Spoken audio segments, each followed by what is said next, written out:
So I must say, first of all, I'm Australian. You'll pick that from the accent. But I think tonight's theme and title is fantastic, the Chief Wine Officer. In fact, to many of my Australian friends, I am the Chief Wine Officer. So I think it's fantastic that it's called the CWO. I was talking before to some people from Standard Chartered who said, we think we actually need a Chief Wine Officer in the boardroom. So maybe we can have a business case for that.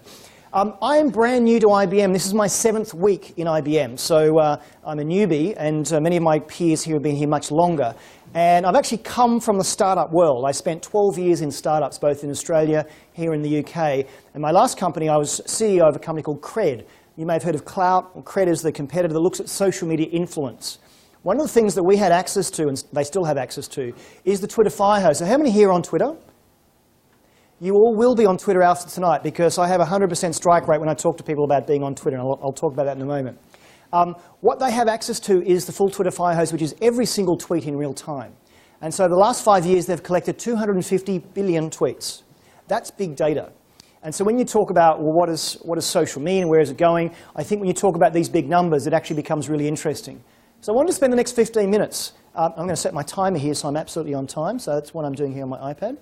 I'm going to talk about the empowered customer, because I think what is keeping all of you awake at night is, what does this new digital world mean to us? And why should we care? Why should we care about social media?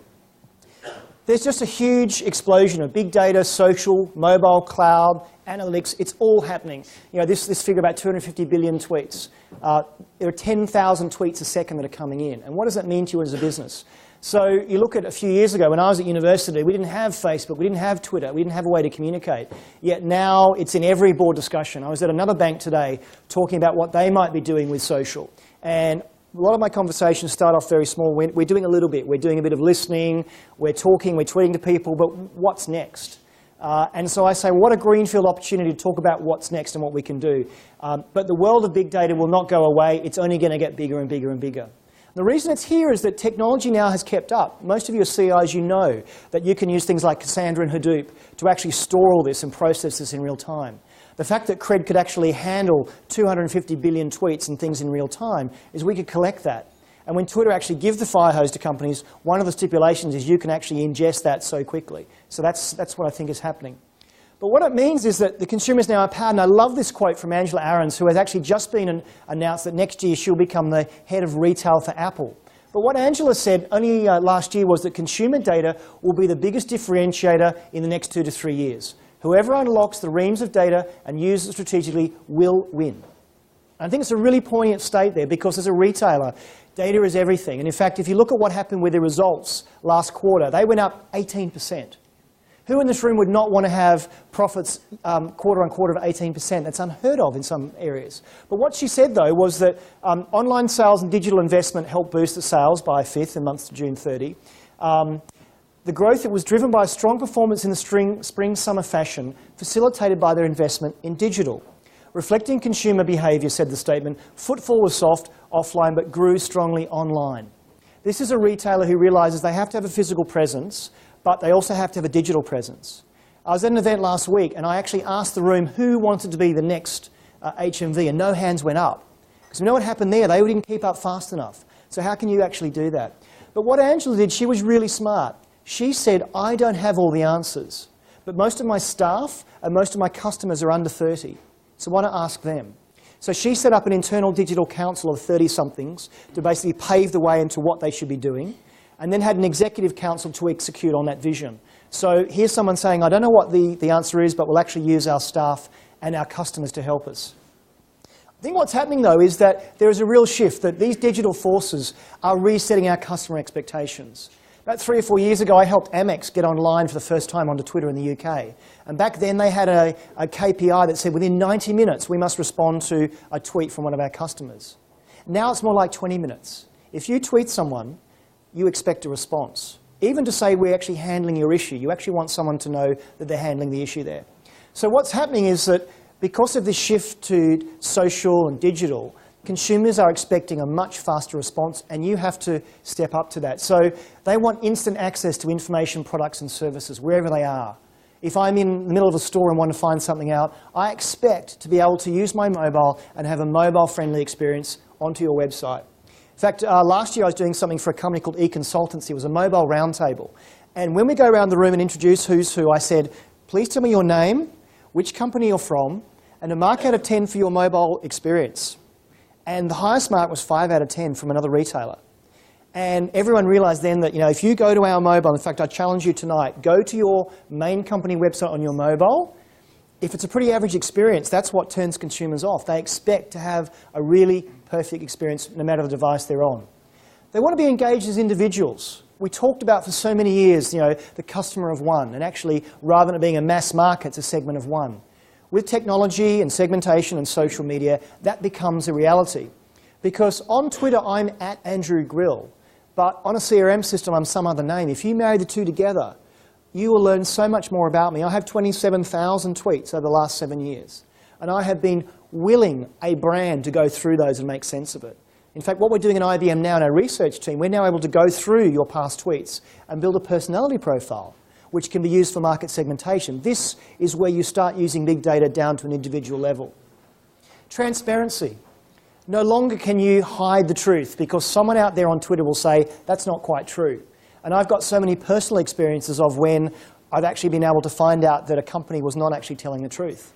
So you can't hide behind the PR department anymore. With social media and digital, everyone is actually wanting to find out the truth. Trusted and mutually beneficial relationships that go beyond one-time transactions. We want that lifetime view of customers. And if you can marry that with who they are online, their personality, and what they're interested in, you can have a much better relationship. And I believe, I'm a marketer. I studied engineering. I did a marketing degree. When social came along, it was a natural extension. And as a consumer, I expect that brands will treat me as a long-term relationship. The seamless experience. People don't want to call different people. They don't want to call a different department. They want to have that seamless experience. So the challenges facing all of you in the room is the consumer of the future is now empowered. They actually have more control. I said at another event that the great thing about social media is it gives consumers power. The worst thing about social media is it gives consumers power. And it will actually impact your business and has impacted businesses like HMV and Jessops and so on. Recently, IBM, in fact, the last 9-10 years, IBM has doing a study. In fact, you'll all tonight get a copy of this. This is our C-suite study. And every year we would pick a different C-suite. We'd do CMO one year, CEO the next year. So this year we decided to lump them all together and do the full C-suite. So this is an amazing report. It looks at 4,139 C-suite executives. This is not a fill-in form. This is not an online survey. This is 4,100 sit-down interviews with our clients. And some of you in the room may have been interviewed by us. And if you haven't been, please, next year we'd love to have you. But one of the quotes from this was absolutely powerful. There was a CEO of retail in Turkey who said, as customers gain more power over the business via social media, their expectations keep rising and their tolerance keeps decreasing. So as CIOs and COOs and CMOs in this room, you've got to wonder how we can make things happen faster. How can we enable the business to harness what's happening on social? But don't just think of social and digital as Twitter and Facebook. Social media is the best piece of market research you never commissioned. Having worked in the social analytics game for so long, I understand the power of all this data coming in to the organization. And you have to get it out of the marketing department. It's not fair to have all this social media info just in the marketing department. It should be in HR. It should be in product development. It should be in risk. It should be in planning. It should be in the C-suite. It is so powerful, it's criminal not to actually leverage that.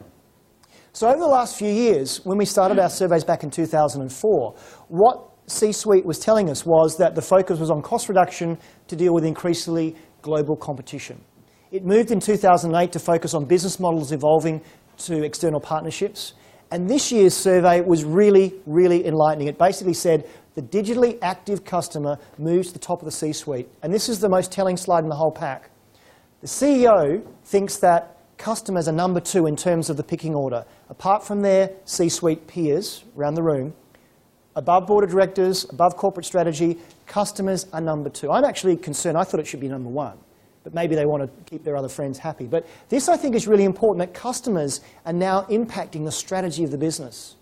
What the report goes into saying is you actually have a collaborative opportunity to collaborate with customers. And for many of us, this is quite foreign. Why would we let customers impact our strategy? Well, they're the ones that use and love our products. Why not actually ask them what they think?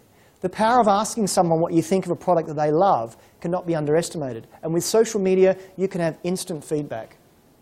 So I want to ask you a question. We're going to go into the workshops now on the table. What would be the trigger for you to ask your board to fund a digital strategy? Would it be in the case of Ryanair because the share price dropped, so Michael O'Leary decided to be nicer to customers? Would it be because Amazon is coming into the high street and actually starting to eat the lunch of book retailers? What is it that is going to be, okay, we now need to look at a digital strategy because the world is changing? For some of you at the table, you might go, we're not quite there yet.